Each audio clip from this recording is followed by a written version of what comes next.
So you want to start a Pokemon business, but you're not quite sure how to. Maybe you're a young kid in college, you want some extra money.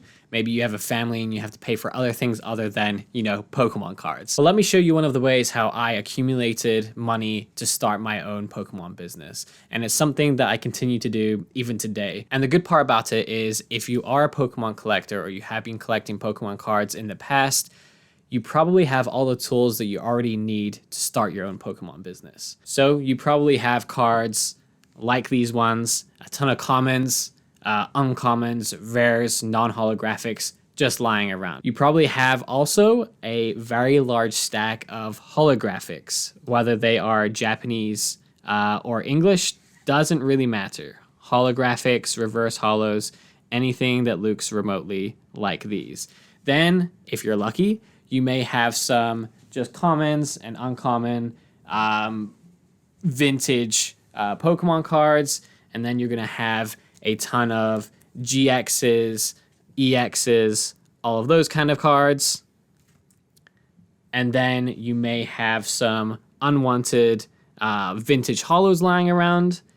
And then you're going to have some other cards that you may not be collecting, but want to, depart with. Now, I've given you a variety of different cards here.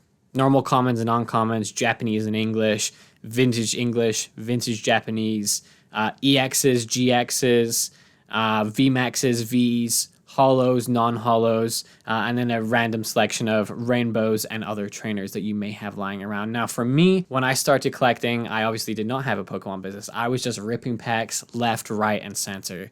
And now I have boxes full of cards that I don't need. They might be duplicates. They might be from sets that I don't care about. They might be GXs and EXs that I don't particularly like their artwork or I don't particularly like that era.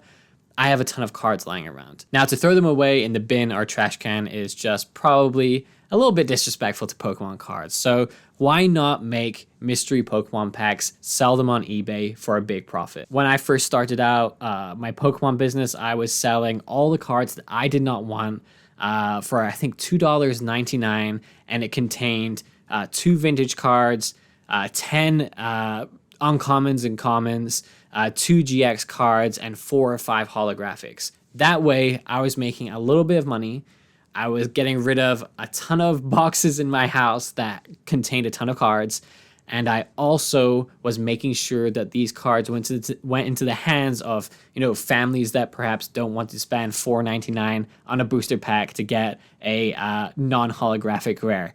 These cards were going to people that wanted them, and also it doesn't have to be a financial thing for people to buy these. Maybe people just want a cool mystery pack to open that guarantees them, vintage cards, that guarantees them GXs and EXs, gives them a chance at getting a holographic. So one of the things that I used to do was I'd put in every 5 packs, I put a vintage Japanese holographic card, kind of like these ones here.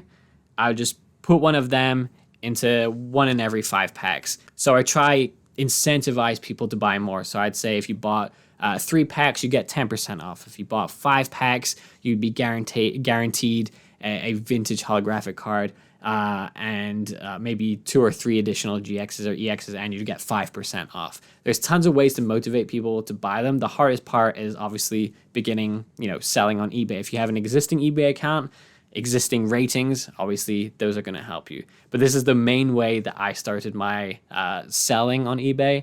And it's a really good way to get, a ton of buyers buying your stuff. So you get good ratings in, so your posts get higher and higher on the eBay listing. So not only does it make you money, it starts you off in your business, it gets rid of the cards that you no longer want, and it also helps you build your community. Thanks for watching, and I hope to see you guys around again. Thanks.